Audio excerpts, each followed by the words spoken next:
आइए दोस्तों, Nifty 50 on my view में आप सभी का स्वागत है। उम्मीद करता हूँ आज का दिन आपके लिए बेहद अच्छा रहा हो। उसका अगर रीज़न बताऊँ मैं, सिंपल ये है कि मैंने यहाँ पे एक्सपेक्ट किया था निफ्टी 410-20 के आसपास ओपन होने के चांस थे। तो उस हिसाब से मैंने कहा था अगर 400 या 410-20 के आसपास ओपन होती है तो एक बड़ा डिप जहाँ पे आएगा वो डिप रहेगा तकरीबन 336 तक का। तो जैसा कि जहाँ पे पहला डिप रहा था वो था 370 का, तकरीबन 40 पॉइंट ऊपर। तो 400 से लेकर 450 तक ऊपर की अगर बात करें तो तकरीबन ये वाली चीज़ जहाँ पे शिफ्ट हो चुकी थी। खैर, ये एक हम पोस्ट मार्केट की एनालिसिस कर रहे हैं, तो इसके हिसाब से हमारी जो प्री मार्केट की एनालिसिस हुई थी तो उसके हिसाब से जहाँ पे जस्ट जे वाला डिफरेंस देखा गया कि जितना ही जहाँ पे गैप अप ऊपर रही उतना इसने जहाँ पे ऊपर की तरफ एक रिस्पेक्ट लिया। उसके बाद सारा दिन एक मतलब रेंज में रहा, लेकिन हालांकि रेंज जो थी वो अराउंड 100 पॉइंट तो नहीं कह सकता मैं यहाँ पे, लेकिन यहाँ पे तकरीबन अगर 420 जहाँ पे आ रहा है तो 360 जहाँ पे है तो तकरीबन जहाँ पे 60 पॉइंट की जो है वो रेंज ओवर हो रही है। तो जस्ट अब जो pre market analysis post market analysis जो जहाँ पे हो चुकी है, तो कल के लिए जो प्री मार्केट एनालिसिस हम जहाँ पे करेंगे कि मतलब आज का दिन तो जो जहाँ पे स्पेंड हुआ सो हुआ, ये वाला इसे आप देख सकते हो कि ये इतना दिन जहाँ पे हमारा आज के दिन स्पेंड हो चुका है, ये हमारा बीत चुका है। ये पोस्ट मार्केट में हमने जहाँ पे देख लिया।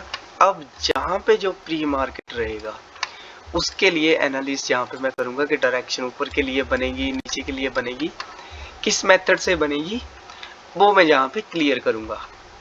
तो सिंपल सा मैंने आपको जहाँ पे बताया कि पहले यहाँ पे सपोर्ट ली गई और लेकिन इसकी क्लोजिंग काफ़ी ऊपर है, फिर भी इसे मानेंगे, फिर इसे सपोर्ट लिया गया, फिर जहाँ पे और लास्ट में जहाँ पे अगर रेसिस्टेंस की बात करें तो जहाँ पे पहला रेसिस्टेंस, दूसरा जहाँ पे और तीसरा या चौथा जहाँ पे हम कह सकते हैं।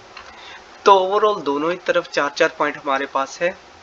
तो जस्ट कल के दिन के लिए बेस्ट पॉइंट यही रहेगा कि अगर फ्लैट ओपन निफ्टी होती है तो सबसे बेस्ट हमारे लिए माना जाएगा।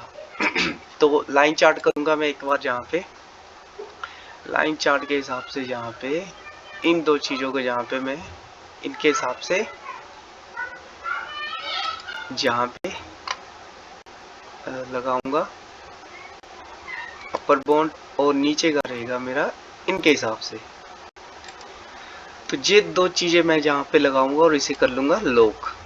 तो सिंपल है, कल के दिन अगर कल के दिन फ्लैट ओपन होती है निफ्टी तो बेस्ट पॉइंट रहेगा या तो इसके नीचे तोड़कर अच्छा सा रिस्पेक्ट दे दे, या फिर अगर ऊपर बढ़ती है तो जहाँ पे सपोर्ट लेती हुई ऐसे बढ़े, और जहाँ पे अगर ऊपर निकल कर सपोर्ट ले लेती है तो अच्छी बात है।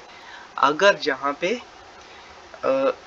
रिजेक्शन मिल जाता है, जहाँ पे निफ्टी को मान लीजिए ऊपर जाती है, जहाँ से रिजेक्शन मिलता है तो जहाँ पे मतलब फॉल अगर आएगा तो इसके मिड के नीचे ही एक रीटेस्ट मिलेगा, तब हम एंट्री लेंगे तकरीबन 390 के आसपास। तब हमारा पहला टारगेट 360 का रहेगा और उसके बाद हमारा अगला टारगेट जो है वो 260 तक का बड़े आराम से जहाँ पे हमें मिलेगा। हालांकि पहला 300 का, फिर 260 का। तो इस हिसाब से कल की एनालिसिस रहेगी, अदरवाइज ज़्यादा यहाँ पे हमें कंफ्यूज में नहीं रहना है। उसके अलावा हमें ये चीज़ें अपडेट करनी है, जैसे कि आज का अगर हाई पॉइंट देखें हम तो 747 का हाई पॉइंट है आज का, उसे हम यहाँ पे अपडेट करेंगे। और लो की अगर बात करूँ तो लो लास्ट में निफ्टी ने बनाया अपना 349 का, वो भी यहाँ पे अपडेट करेंगे। और दूसरी बात, अभी तक वीक के अकॉर्डिंग जहाँ पे 326 के नीचे क्लोजिंग नहीं है, ना ही 493 के ऊपर क्लोजिंग है, तो अभी भी कैरी करना नहीं बन रहा है। तो वीक की आपने एनालिसिस जरूर देखनी है, उसमें मैंने बता रखा है कि किस हिसाब से हम कैरी कर सकते हैं। तो जस्ट कल का डे हमारा इस पैरेलल चैनल के हिसाब से रहेगा, अगर फ्लैट ओपनिंग होती है तब। अगर गैप डाउन रहती है तो 336 के नीचे ही पुट का सोचेंगे, और अगर गैप अप रहती है तो गैप अप में हम 450 के ऊपर ही फिर देखेंगे। ऐसा हम मतलब जल्दबाजी नहीं करेंगे। तो ओके दोस्तों, थैंक यू।